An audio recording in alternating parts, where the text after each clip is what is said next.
Welcome to citizen force news. నాకు నచ్చని కులం వాళ్ళు నా కళ్ళ ముందు ఉండడానికి వీల్లేదు. అదే పేదవాళ్లైతే వాళ్ళసలు బతకడానికే వీల్లేదు. వాళ్ళ ఇంటిపై దొమ్మికి దిగి వాళ్ళని తన్ని తరిమేసి అవసరమైతే చంపేయడానికైనా తెగబడుతూ కుల అహంకారంతో ధనబలంతో విర్రవీగిపోతున్న ఓ మహిళ చేస్తున్న దాష్టీకాలివి. ఇదేదో బీహార్ లోనో బంగ్లాదేశ్ లోనో జరిగిన దారుణం కాదు. సుపరిపాలనకు మారుపేరుగా చెప్పబడే ఆంధ్రప్రదేశ్ రాష్ట్రంలో అందున ప్రశాంతతకు మారుపేరైన కృష్ణా జిల్లాలో చల్లని తల్లి లాంటి చల్లపల్లి గ్రామం నడిబొడ్డున ఈ దారుణం చోటు చేసుకుంది. కుల అహంకారం, ధనమదం ఎంత ప్రమాదకరంగా మారుతాయో చూపించే విధంగా పక్కింటి పేద వృద్ధురాలిపై ఒక మహిళ దౌర్జన్యానికి దిగిన సంఘటన మానవత్వాన్ని ప్రశ్నించేలా మారింది. కృష్ణా జిల్లా చల్లపల్లి అగ్రహారంలో చోటు చేసుకున్న ఒక అమానుష ఘటన ప్రస్తుతం స్థానికంగా తీవ్ర ఆగ్రహాన్ని రేకెత్తిస్తోంది.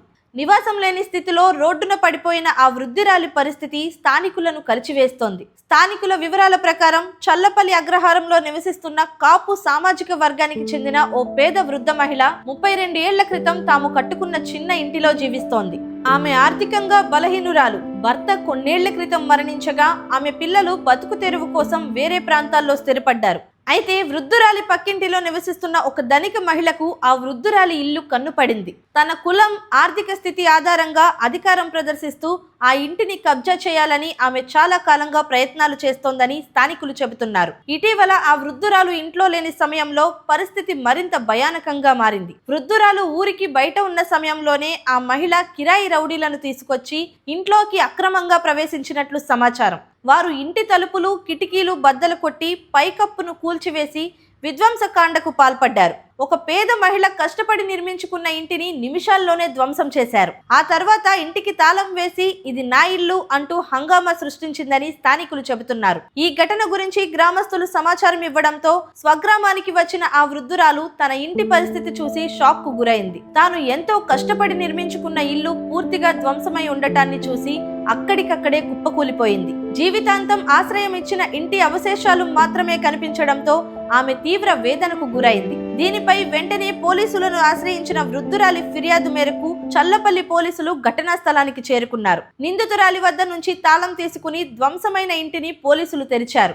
విచారణలో భాగంగా నిందితురాలు తానే ఈ పనికి పాల్పడ్డానని పోలీసుల ఎదుట ఒప్పుకున్నట్లు సమాచారం. ఈ స్టేట్మెంట్ ను పోలీసులు వీడియోగా కూడా రికార్డు చేసినట్లు తెలుస్తోంది. అనంతరం నిందితురాలిపై కేసు నమోదు చేసి దర్యాప్తు ప్రారంభించారు.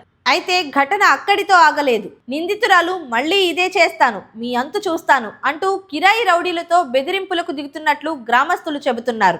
ఒక వృద్ధ మహిళను భయభ్రాంతులకు గురి చేసేలా ప్రవర్తించడం స్థానికులను మరింత ఆగ్రహానికి గురి చేస్తోంది. అయితే ఈ దాష్టీకాలు ఇప్పటికిప్పుడు మొదలైనవి కాదు. బాధితురాలిపై గతంలోనూ సదరు నిందితురాలి కుటుంబం హత్యాయత్నానికి పాల్పడింది. పలుమార్లు బాధితురాలి ఇంట్లోకి కిరాయి మూకలను పంపించి దొమ్మి చేయించింది. నిస్సహాయురాలైన బాధితురాలు రోజుల తరబడి స్టేషన్ చుట్టూ తిరిగినా న్యాయం దొరకలేదు. ఆమె ఇంట్లో చోరీకి పాల్పడిన వారి ఆచూకీ కనిపెట్టడంలో పోలీసులు ఎందుకో గానీ సఫలీకృతం కాలేకపోయారు. ఓ మనిషిని చంపేందుకు ప్రయత్నించిన, ఇంటిని కొల్లగొట్టి సర్వనాశనం చేసిన ఓ నిరుపేద వృద్ధురాలి మనుగడనే ప్రశ్నార్థకంగా మార్చివేస్తున్నా న్యాయం జరుగుతుందేమోననే ఆశతో బాధిత కుటుంబం పోలీస్ స్టేషన్ వద్ద రోజంతా పడిగాపులు పడాల్సిన పరిస్థితి.